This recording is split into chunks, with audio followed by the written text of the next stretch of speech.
the greatest things I think that's going on right now, and my frustration within it all, is that people aren't paying attention to AI, especially realtors. Makes me insane. I've been doing podcasts for almost 2 years now. I used AI to grab all the transcripts of this year's podcast. So I grabbed all the things and I said, I want you to tell me an analysis of what you learned from all these different conversations. I want to know who's doing AI, who's not, what are they thinking about it, who's struggled this year, what are they doing about it. And a lot of it was, some are really all in on AI and many are just hoping it goes away, which it won't. And just helping them see the importance of how their industry is changing because of it.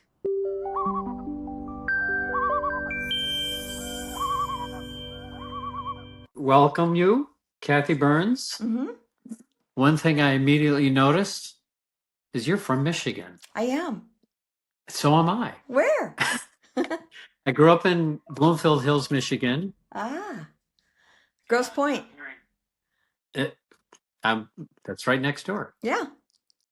I started on Zoom only. Yep. You want to know why? Because I look real. This is who I look like. I don't like it. You can. You can do a little favors to your face. And I prefer that. And it's subtle. It just makes me, when I look at myself, I feel a whole lot better. Anyway. Okay, so let's talk a little bit about, so you've reinvented yourself the same way I did. Mine was 2004. Mm-hmm. You were 2006.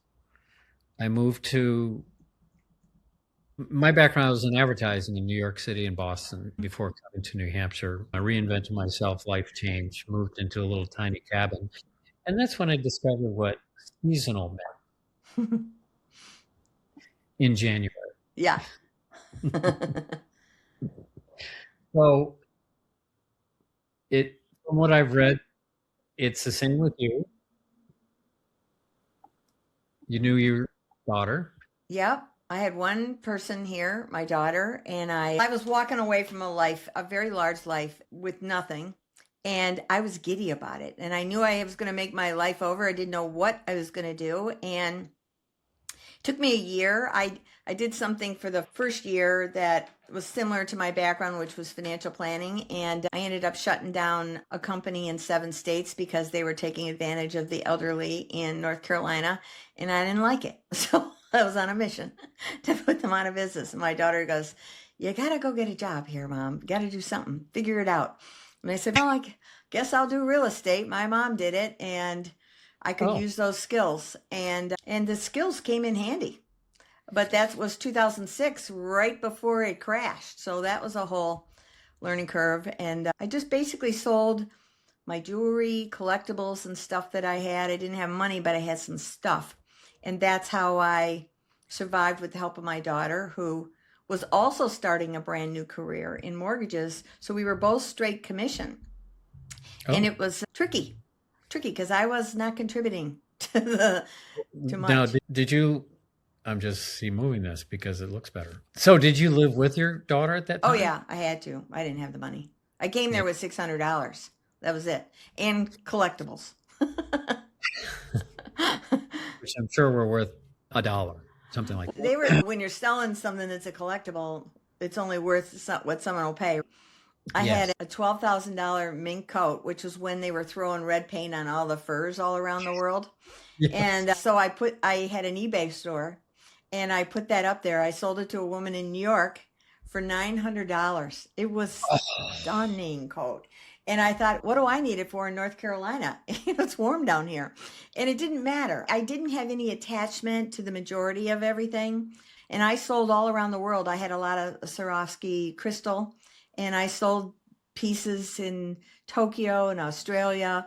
And so those little pieces, maybe I got 1,000 here or a couple thousand there, sometimes a couple hundred. And that would help just because I didn't have a whole lot of bills at that time. And I made it. And but I was also on a mission. I'm very mission oriented. So for me, when I got there, when I decided I was going to do real estate, I always look at what's my net. What do I need to have to survive? So what's the net and how can I build this? And Waterfront made sense to me. And in 2006, people were buying a lot of second homes around the lake because this is a man-made lake. And Yep. I thought, that sounds good. So I decided my mission was to go figure out a way to live on that lake. So as soon as I had my first sale, I was going to move out and be a big girl. And I was going to have a little cottage on the lake. And because the rents were around $1,000 a month there, and I thought I could do that. Well, then, and I thought if that's going to be my target market, then I better get to understand this lake, because the lake is a man-made lake.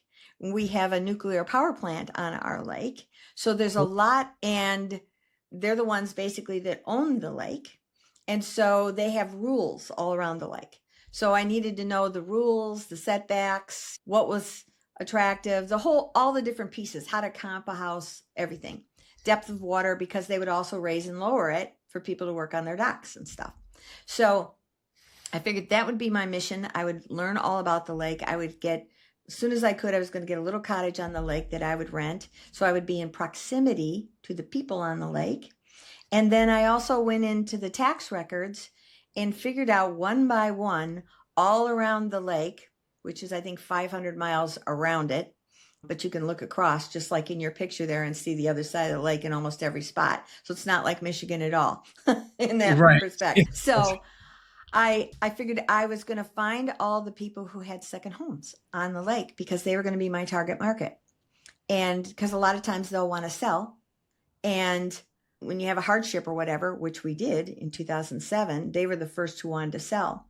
And so now it took me 3 years before I could move on to a little cottage, which I did. But by then, now I'm getting to know it. I've built my database, and I still had very little budget to work with. So I have always had to be a scrapper and figure out how would I get in touch with these people on the lowest denomination out of pocket, right? And so I really focused on that. And I promoted myself as a waterfront specialist because now I knew it. And most of the agents in the area did not understand the lake at all. They sold them, but they didn't understand it. And so they were putting their clients in jeopardy by not understanding the consequences of a dock, a setback, where the septic is, because it's all septic on the lake here. And septic, as a Michigan gal, I had no idea what a septic was. So I had to learn all that stuff, and the wells and the spacing and all that stuff. And I loved it. I loved that part of it. And I loved the challenge of it.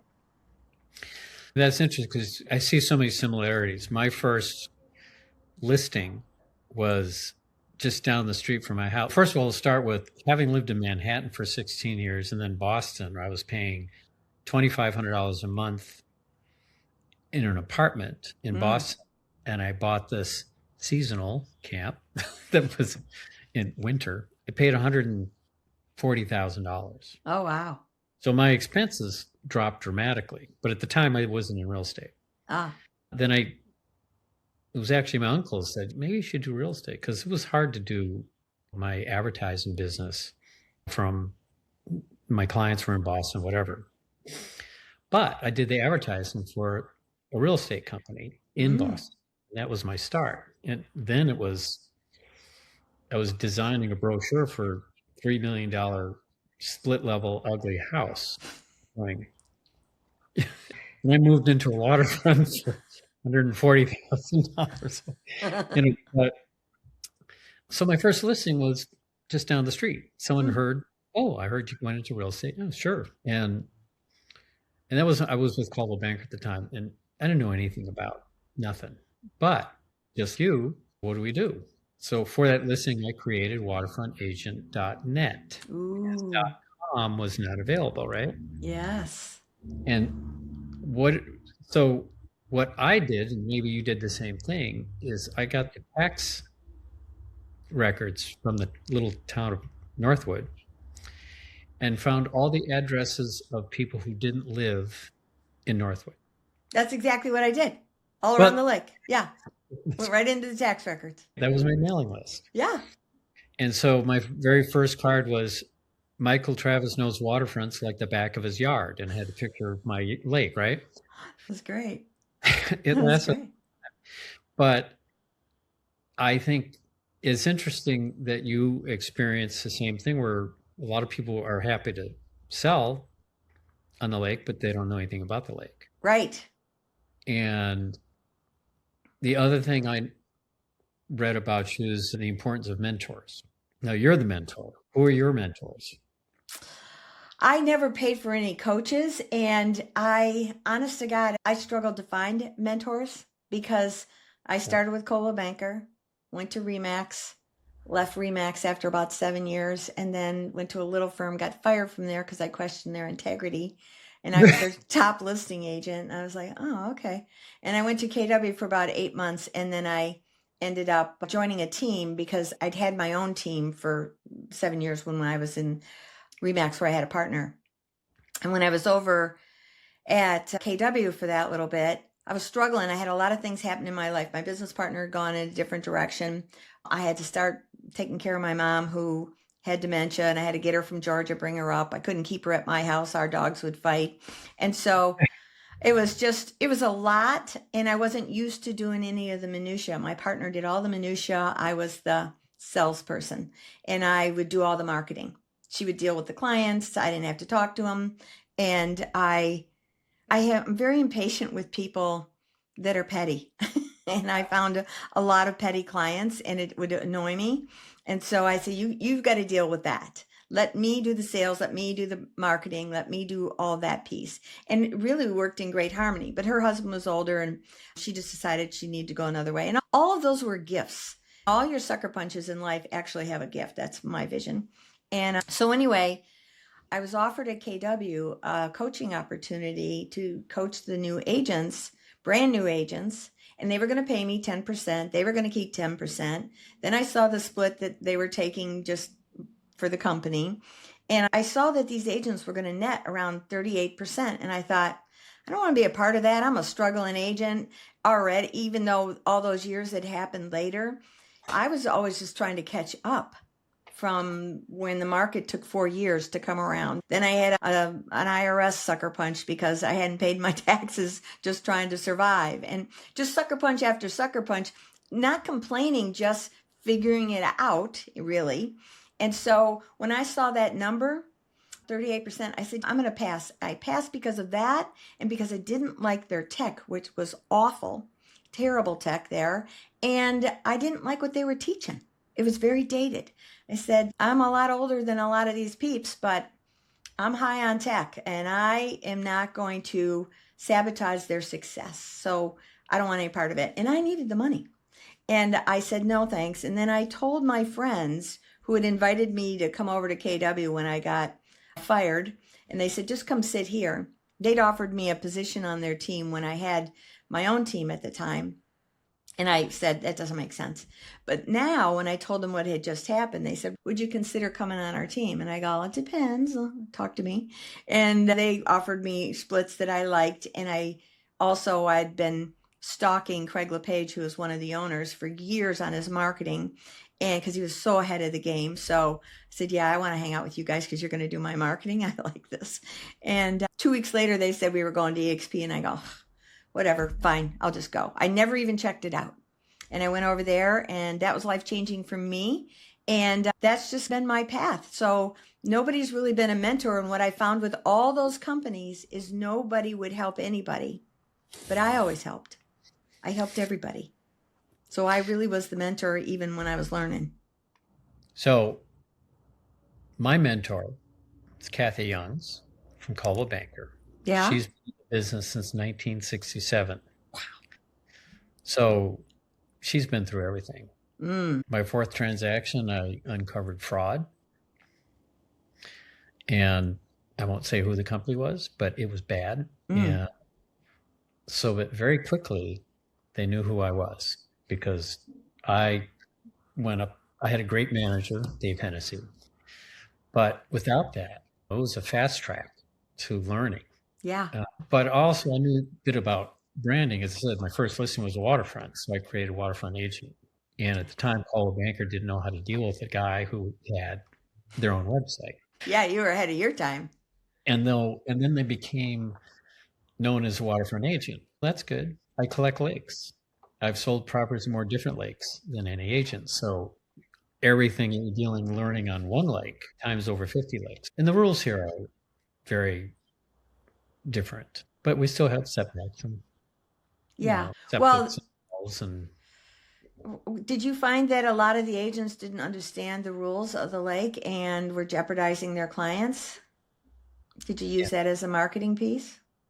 Oh, I have all that as marketing. I remember I had a listing as it was a farm, and they looked at me and they looked at this other person who I didn't know, and they said, "Why would you go to the Waterfront Agent to do your work?" It meant I knew marketing. Because I know that you can't just do waterfronts, Of course. Yeah. And so last year I got my main license, my commercial license, and my liquor license. Wow. That's because I opened up a restaurant with my wife. Okay. I'm not busy enough. But it seems like you understand the whole concept and what I like to say is I like to bring real life experience into the real estate experience. And because we're a compilation of who we were. Yes. And I think when you work with younger, new people, they really need direction for one. Oh, yeah.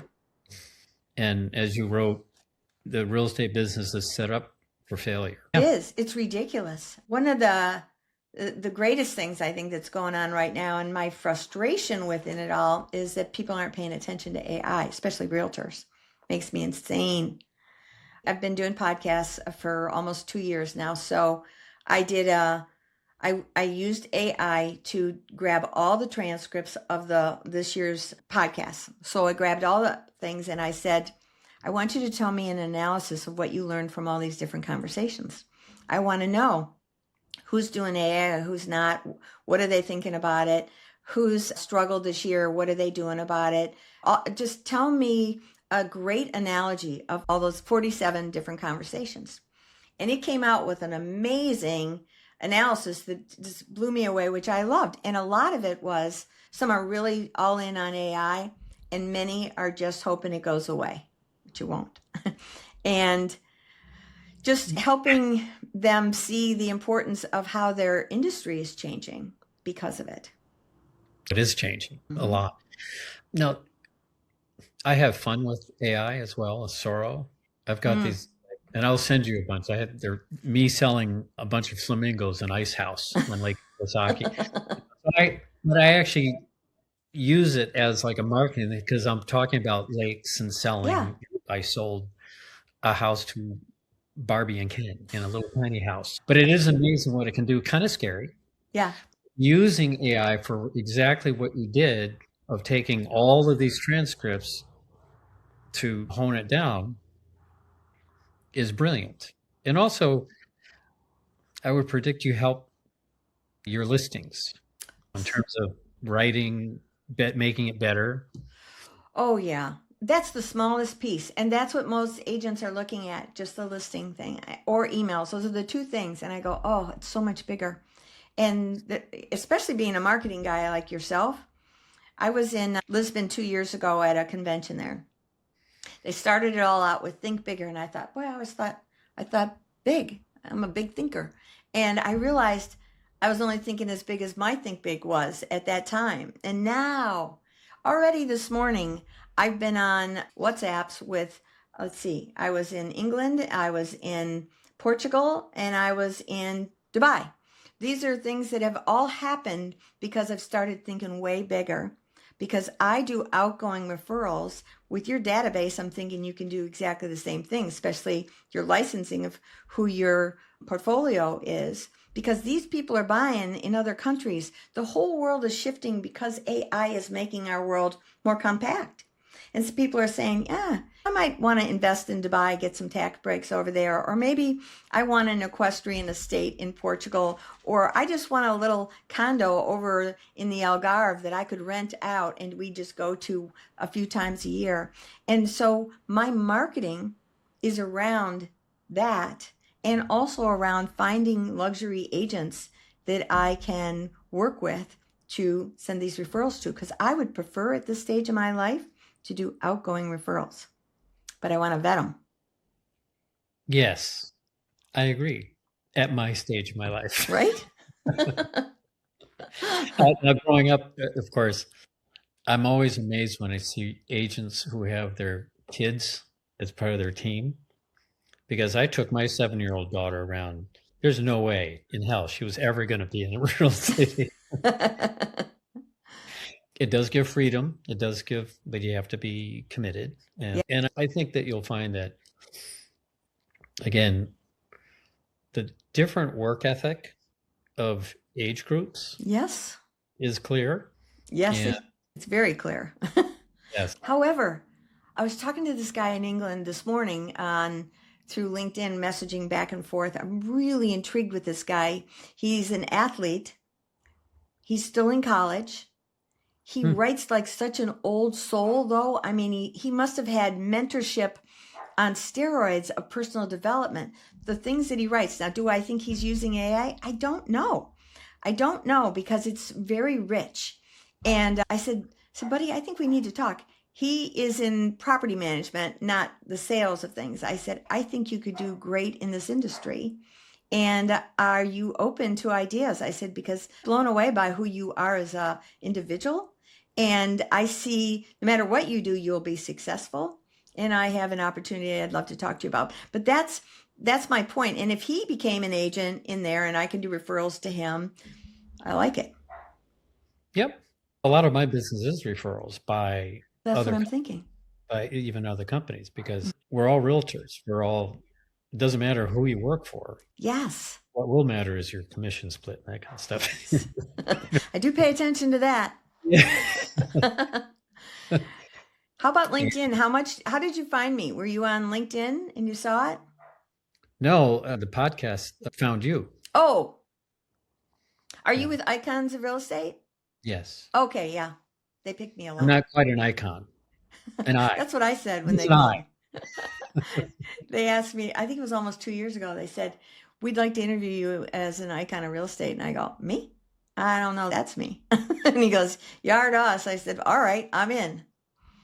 And then they called me because I like it so much. I like the conversations. And they said, you should have your own. I said, yeah, I think I could do that. And it's been great, the connections that you make. And just like doing that summary. I really liked doing that summary. And with that tool, that Notebook LM, man, that was easy. It probably took me an hour total, because I'd spent probably 20 minutes extracting the transcripts into ChatGPT. And only because it was a manual going here to there. But through Notebook LM, it's just pushing a button. Boom, it's there. And I had 47 to do. So I figured maybe 2 minutes a one. So I did that. And then it's all within ChatGPT that it just happened. And so that now I just gave it a guideline of what I'd like it to extract. And then I said, okay, I want an article for LinkedIn. Then I want this. Then I want that. So maybe an hour. And I had incredible content as a result. So in the waterfront business, I like waterfronts. That's why I did it. I didn't see, even through the 2008 disaster, I personally didn't see like everything go down the tube. Oh, really?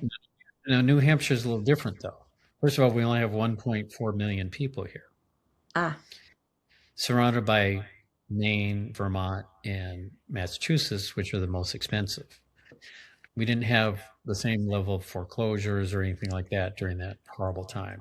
But I experienced a horrible time. It was losing 92% of commissions in 1 year while I was renovating a duplex that I couldn't sell. Tough. But that was a life experience I can relate to people. Yeah. I had to figure out how to survive when I remember the heat turned off in my house that I was renovating. And how did I? So we dropped 29% here, 29%.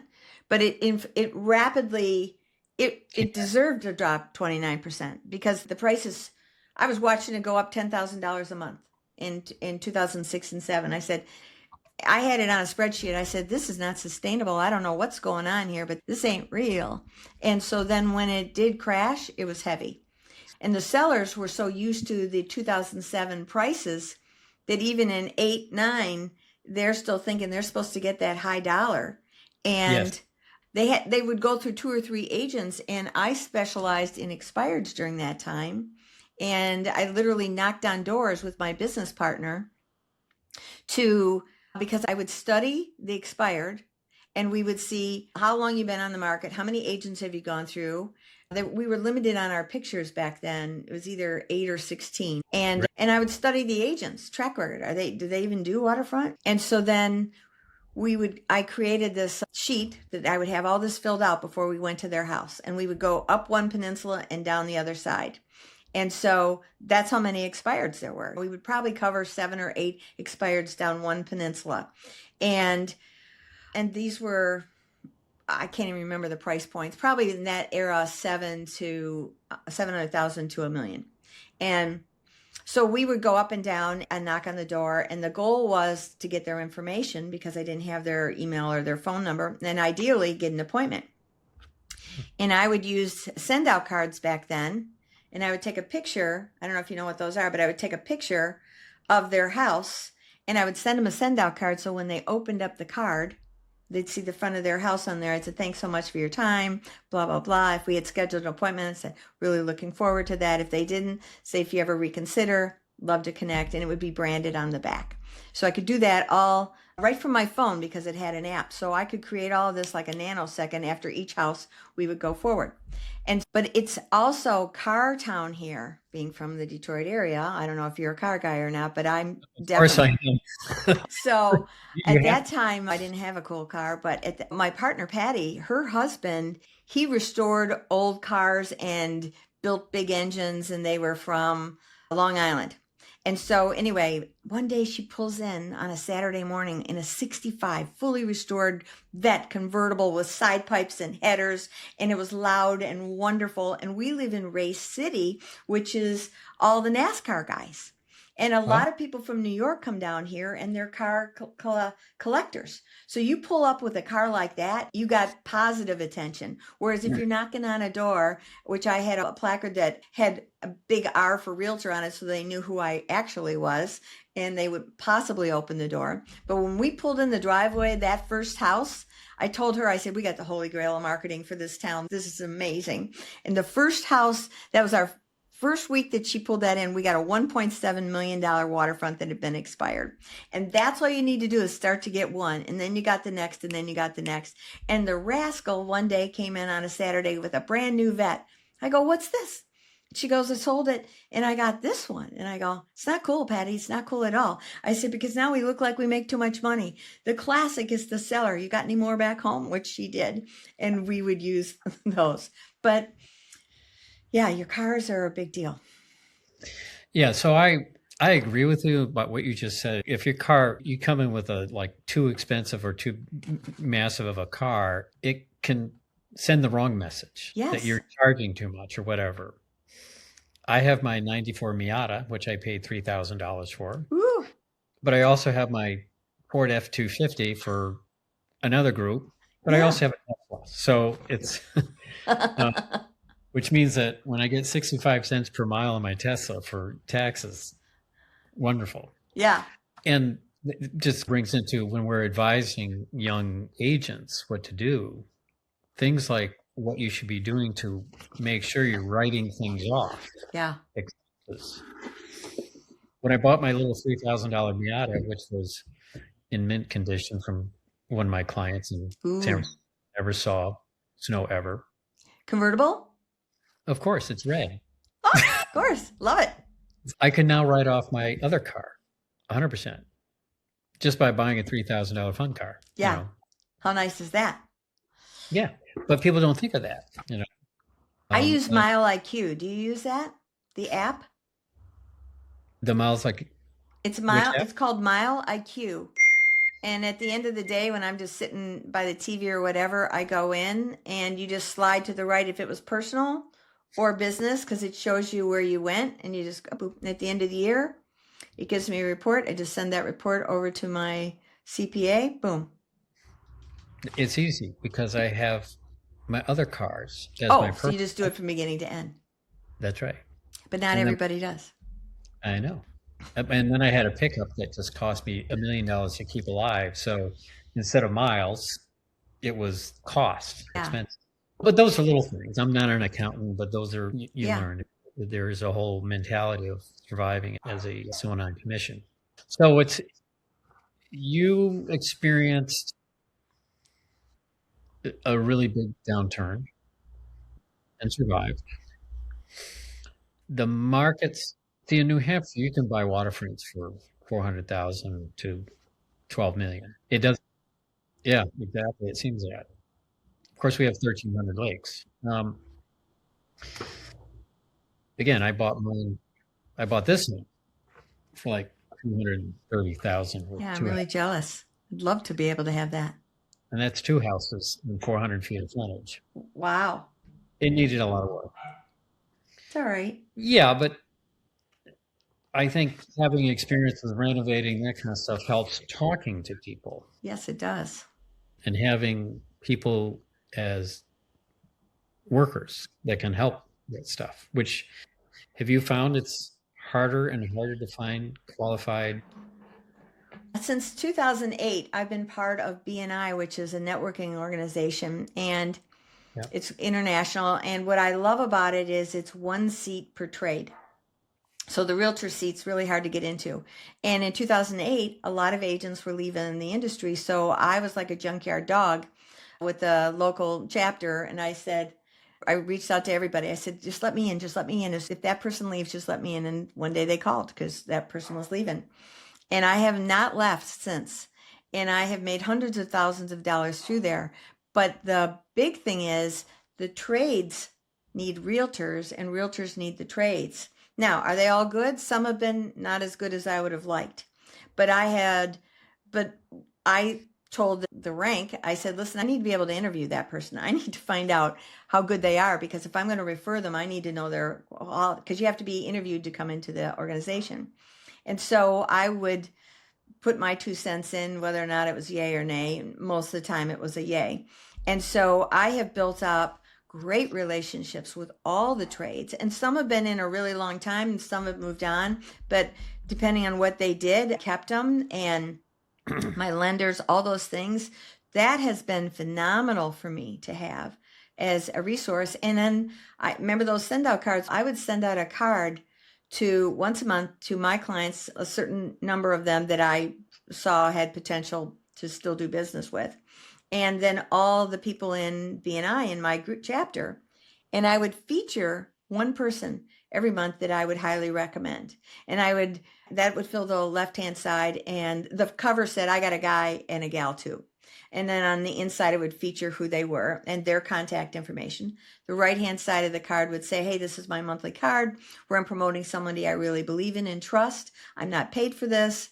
And feel free to share their name with whoever, because you can feel confident in it. And they would have already trusted me.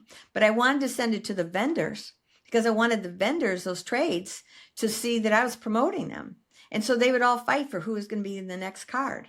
And the beauty of that is that's how they referred me business, because they were out in the trenches and they would hear why somebody was fixing up their house or they're getting ready to sell. They need to call Kathy. That's right. So I definitely do off water as well. Yes. I found that, again, it's hard to find good people. And yes, this house took 4 years to renovate. I went through a lot of contractors, and they all were experts, and they all were looking at how much they're getting paid, not what they're going to do. So there's a lot of people. My first project was a duplex in Portsmouth that I couldn't sell because of material defects of what was done. Oh boy. I lost a lot of money, but I couldn't put my name on it as something. I couldn't live in it. I couldn't do anything. It was just bad. Plus, it was haunted, so that's a different story. Minor detail. But it helped me go through what I did here on this house, which was all done. And I don't know, this was started as a 1930s kit house. Oh, wow. And I had studs 1x2s. Oh my gosh. And they added a floor. Oh my gosh. There was a 20-foot span with no supports. My wife and I actually mixed 23 bags of concrete to pour sonnet tubes that support this. Wow. But you learn a lot from that, which it's helps great. helps it deal. And then when you're dealing, you run into what happens after an inspection. Yeah. Or some of the big surprises for you. I learned right off the bat, again, I'm self-taught. So Yeah. I realized with inspections, I thought, boy, if you don't create a benchmark for this house, for that client, then they could be susceptible to all kinds of things. And I always told them to buy this house as if you're selling it tomorrow. I don't want you to be emotional on this. I want you to imagine we got to sell it tomorrow. There's an emergency. You got to sell it tomorrow. So we got to be smart with our pricing. I want everybody to win. I want the other side to feel they won. I want the other agent. I want everybody to feel that good. I said, but the most important thing is inspections. And in our state, it's as is the contract. However, it's rare that people go straight as is, that you can still do requests for repairs. But what I would teach my clients is stop with the cosmetic stuff. Let's focus in on the stuff that's serious, and then we'll have a more receptive side to fix things. And I don't want them ever fixing it because they're going to fix it at their budget. And I want money where we get evaluated that you have so that you can do the work and be in charge of it. Because just like you said, not everybody has equal carpenters. And if I'm the seller, unless I have strong integrity, which I do, I don't know that I'm going to get quality work done to the way that a buyer would want it done.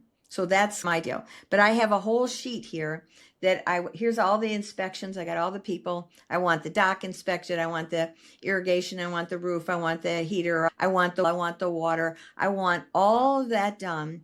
I want the survey. Now, if you don't want to do it, here, just sign this little waiver so that I have validation. And I'll tell you a horror story for everyone that you just said no to. And that's what I do when I first meet with a buyer. I go through, I said, here's how I work. And I'm looking for a team player here.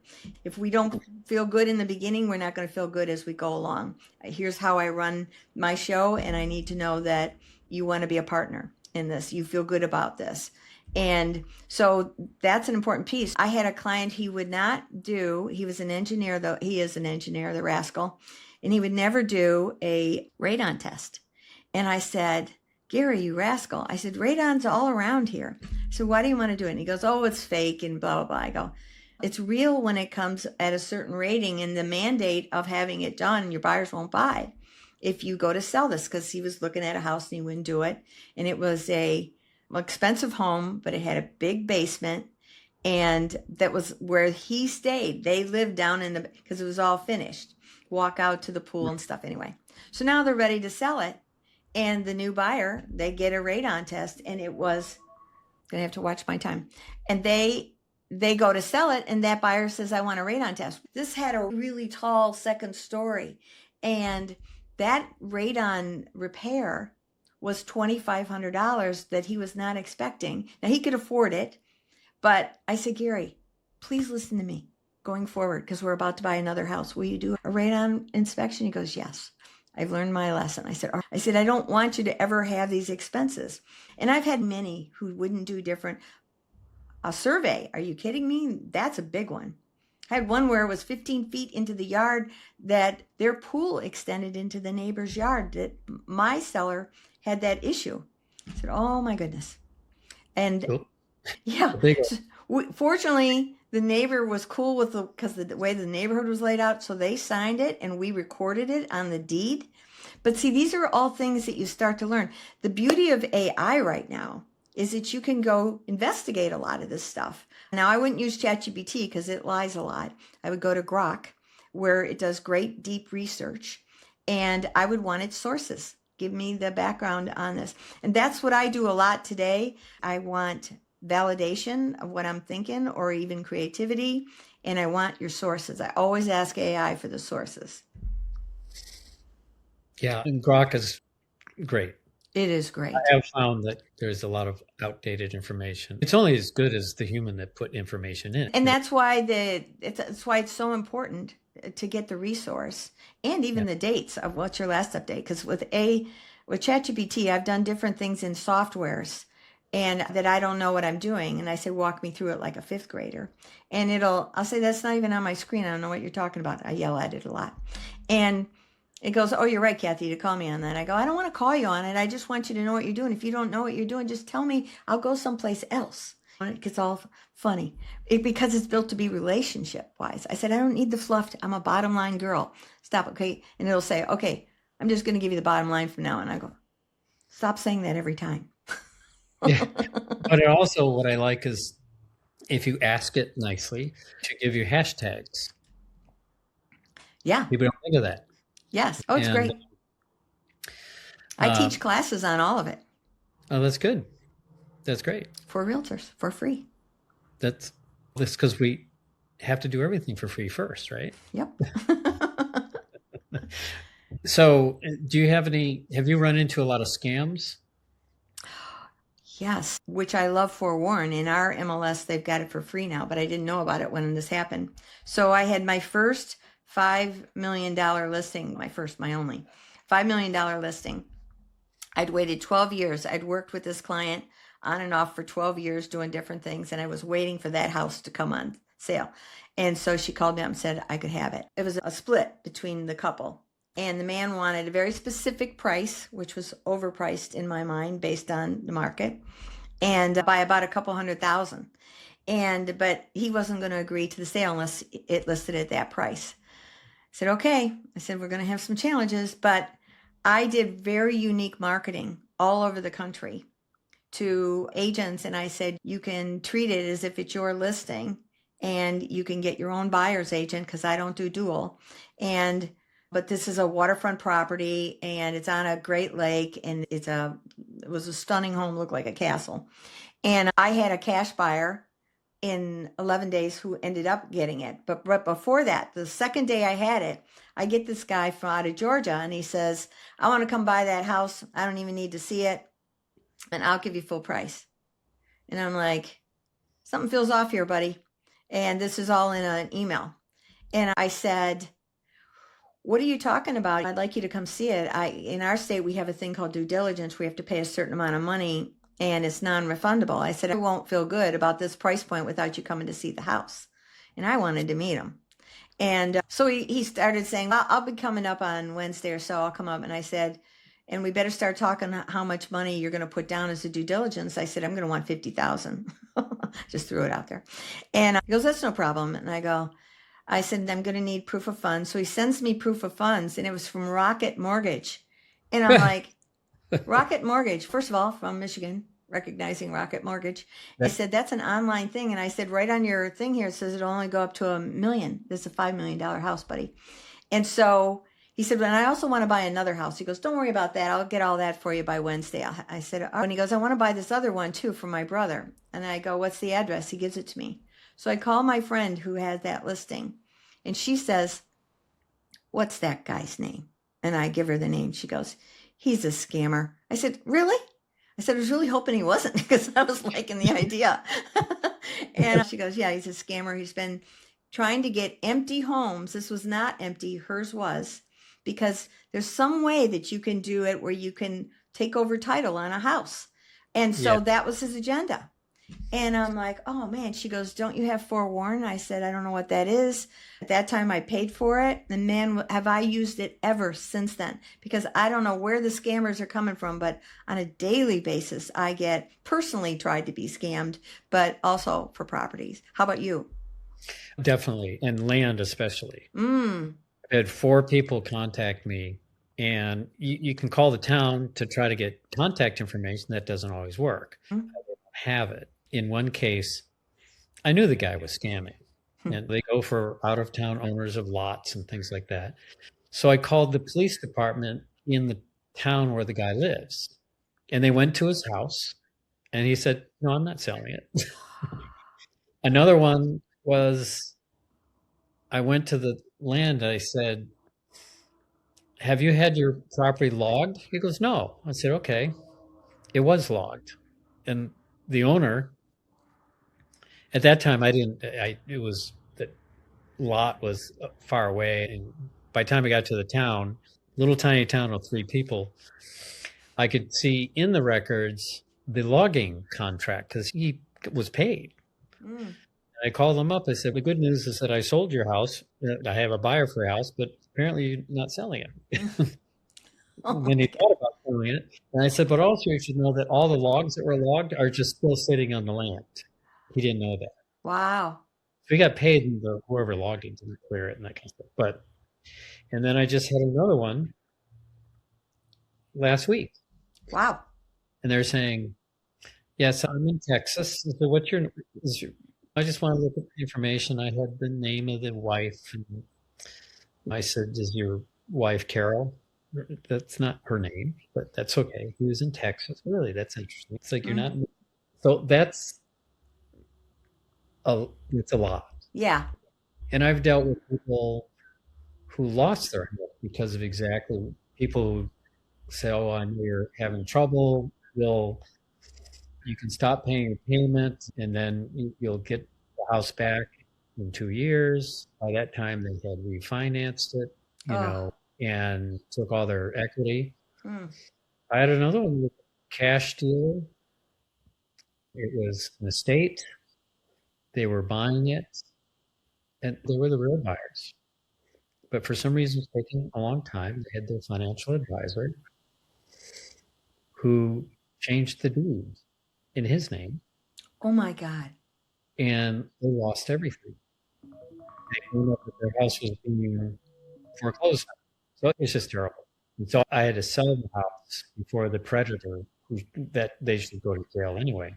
Yeah. And the financial advisor went to jail, but these poor people, their whole life. And so part of, I get satisfaction helping. That's what we do. Me too. Me too. And we're in a business that we can actually make people a lot of money. Yes. Over time. My rascal who wouldn't do that with the radon, he's made a lot of money in a lot of houses that we bought together. So that's great. I have to wrap it up though. I got to be in another meeting. It's in 6 minutes. Okay. It was great talking to you. I'd love to talk to you more. Thank you so much. Yeah, I'll stay in touch, Michael. Yeah. I'll send you some of my AI videos. Okay, good. I can't wait to see them. And by the way, I paid $7,500 for a domain.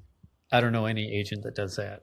I don't either, but I get that's what the Waterfront became. The .com became available. Ooh, that was worth it. I had to buy it. And it will appreciate in value, and you will sell it at one point. That's my intent. That's why it's not MikeTravis.com. Smart. Smart. Okay. All right. Thank you so much. Thank you so much. And we'll see how the recording goes. Yes. Thanks again. Bye. Thank you. Thanks for tuning in to the Waterfront Agent Podcast. It was great talking with Kathy. I'll be back with more stories, tips, and expert interviews, and hopefully some humor. So make sure you subscribe, and I'll see you in the next episode. Thanks. Thanks for tuning in to the Waterfront Agent Podcast. I'll be back with some more stories, tips, and expert interviews, and hopefully some humor. So make sure to subscribe, and I'll see you in the next episode.